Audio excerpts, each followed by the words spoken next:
د یوسف رونه مصر ته رالل. د هغه خوب رښتیا شو. کله چې یوسف د مصر په ځمکه حکمران شو نو هغه په ایماندارۍ او غور سره خپل کار کولو.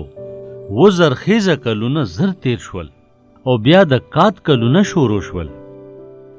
د کنان په وطن کې هم خوراک کم شو، خو حضرت یعقوب اورېدلی و چې په مصر کې غله شته. بیا د یوسف 10 رونه مصر ته یوسف له لاړل، خو هغوی هغه ونه پیژنده چې هغه څوک دی. کله چې هغوی خپل سرونه هغه ته په ځمکه ټیټ کړل نو یوسف ته یقیناً چې خپل خوبونه ور یاد شو. هغه هغې سره د سختۍ کولو فیصله وکړه چې وګوري چې هغوی هم هغه شان خودغرضه او ظالمان دي څنګه چې مخکې نو یوسف هغوی سره لکه د پردو خلکو په سختو الفاظو کې خبرې وکړې. هغه هغوی د جاسوسۍ په الزام کې 3 ورځې په جیل کې بند کړل او بیا یې د هغې نه شمعون ایثار کو. کله چې هغوی کور ته واپس تلل یوسف هغې ته وویل چې تر هغې بیا مه راځئ چې تر څو خپل کشر رور بنیامین ځان سره رانولی. غله زر ختمه شوه او هغوی سره مصر ته د بیا تلو نه بغیر بله لار نه وه. یو ځل بیا 10 واړو رونو یوسف ته سرونه ټیټ کړل. د هغوی دپاره د ماښام ډوډۍ تیاره شوه او یوسف خپل رونه په ترتیب سره کینول. یوسف هغوی د مشر نه تر کشره پورې ټول په یو ترتیب کې کینول. هغوی ټول حیران شول چې یو پردي حاکم ته څنګه د هغوی د عمرونو ترتیب معلوم دی. په دې وخت کې د یوسف زړه راډک شو او خپلې اوښکې نشوې کابو کولی. نو هغه زر خپلې کوټې ته لاړه چې وجاړي.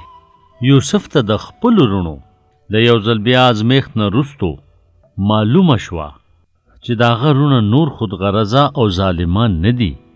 هغه خپل نوکران د کوټې نه بهر ولېږل او هغه په چغو وجړل او هغې ته یې وویل چې زه یوسف ستاسو ورور یم، څوک چې تاسو په مصر کې خرڅ کړی و. یوسف په مینې او د خوشحالۍ په جړا خپل ټول رونه ښکل کړل.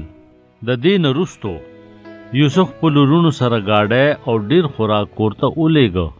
یوسف هغې ته وویل چې د هغه پلار حضرت یعقوب او خپل ټول خاندان مصر ته د اوسېدو دپاره راولی. ګرانو ماشومانو، تاسو خو دا کیسه واورېده، خو زه به اوس د دې کیسې په باره کې ستاسو نه یو څو تپوسونه کوم. څنګه م خوښه ده او تاسو به د هغې صحیح جوابونه راکوئ. ګرانو ماشومانو، ستاسو نه زما ډومبې تپوس دا دی، آیا د یوسف خوبونه رښتیا شول؟ ستاسو نه زما دویم تپوس دا دی، یوسف ولې خپلو رونو سره ډېر سخت و؟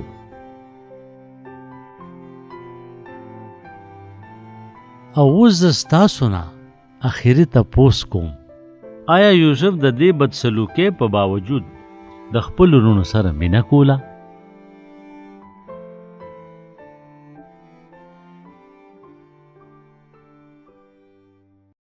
ګرانو اورېدونکو، یقیناً چې دا کیسه به ستاسو خوښه شوې وي.